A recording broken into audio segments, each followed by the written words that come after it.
Сакал өстүрүүчү миноксидил дары иштетсе болобу, спирт да окшош экен дейт. Сүйкө, спирттен эчтеке болбойт, андан кийим начас болбойт, жарай берет. Бирок өстүрүп, сапсайтып өстүрүп, шарт деле эмес аны, мисалы үчүн 4 сакалыңыз 4 сакал деле сакал сүннөт боло берет да. Сөз чоң кылсаң гана сооп көп болуп, аз болсо жок деген сөз жок. Бирок зыяны тийбейт, мисалы үчүн. Семиртүүчү дарылар ичсек болот, зыян жок болсо ичсе болот. Сакалым өспөй жатат, ар кандай крем, маждарды колдонуп өстүрсө болобу дейт. Сакалы өспөй аткан болсо, өстүрүү милдеттүү эмес.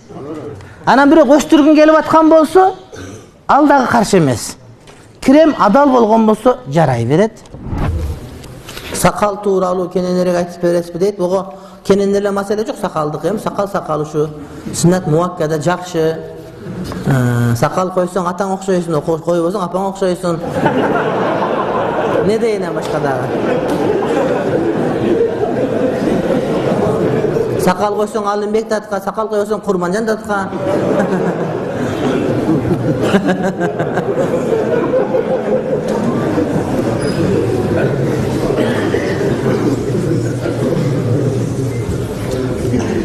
Эми шартка жараша. Сакалы жок капыр деген сөз жок. Биз жумушта сакал койгонго болбойт. Дааваттан уктум, сакалы жок адамды периштелер 24 саат каргайт деп уктум. Канчалык чындык сизге? Каргайт дегенди мында кээде туура эмес айтылып калат да, туура эмес кандай? Мисалы үчүн бир адам бир амал кылса, сакал койсо, ошо сакал үчүн дайыма сооп жазылып турат да. Анткени сүннөт амал кылып аткандыгы үчүн жүзүбө жазылып турат деген сөз. Анан сүннөт амал кылбай койсоң, анда ошондо күнөө жазылышы мүмкүн, ыктымалы бар. Бирок амал кылбай койсоң деген сөз. Анан ошого мажбур болуп калсаң анда кандай болот? Анда башка маселе. Ошон үчүн сиздики маселеге кошулбайт деп ойлойм. Мен ойлойм, бир убакыт келгенде биздин өлкөдө деле сакалдарын коюп иштей бере турган учурлар келет деп ойлойм. Мисалы үчүн чет өлкөгө барсаң, банкирлер сакалдарын коюп эле жүрө берет, америкалыктар деле. Анан ошондой бизде да сакалын койгон банкирлерди көргөнбүз, сонун болуп. Катарга барып калдык, бияктан бир банкир сакалы менен барса, тияктагылардын 2 эсе узун экен биздин банкирдин сакалы. Сакалын көрүп эрип калса, барды мынтип эле. Ушундай банкирлер бар силерде деп эле мынтипчи, мен айттым го, бизде ушундайлар бар дедим. Эңчи сакалы менен дааватчыбыз дагы. Алхамдулилла. Биз кыргыз эли динди эми түшүнүп жатканыбызга байланыштуу сакалга таргып катуу берилбейт экен. Бирок сакал сунна муаккадан жогору важип деңгээлде турат экен. Мага ата-энем айтса дагы важип деп албай жүрөм. 4 мазхабтын аалымдары сакал кыруу арам дептир дейт. 4 мазхабтын аалымдары дегенде Абу Ханифа баш болгон чоң мазхабтын ээлеринен риваяттар жок мындай.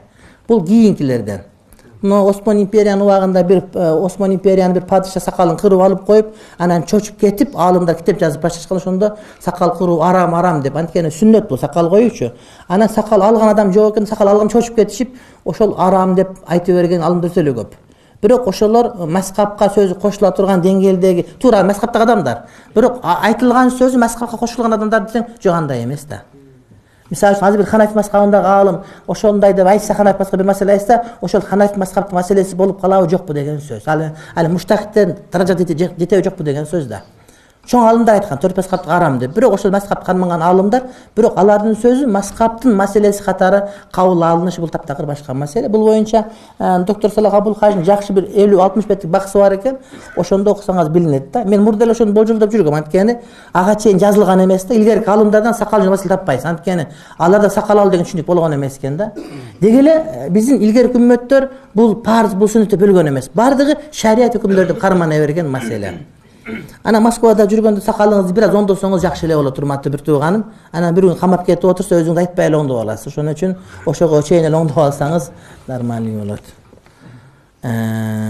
Сакал албетте бул жакшы маселе. Сакал деген бул пайгамбардын сүннөтү.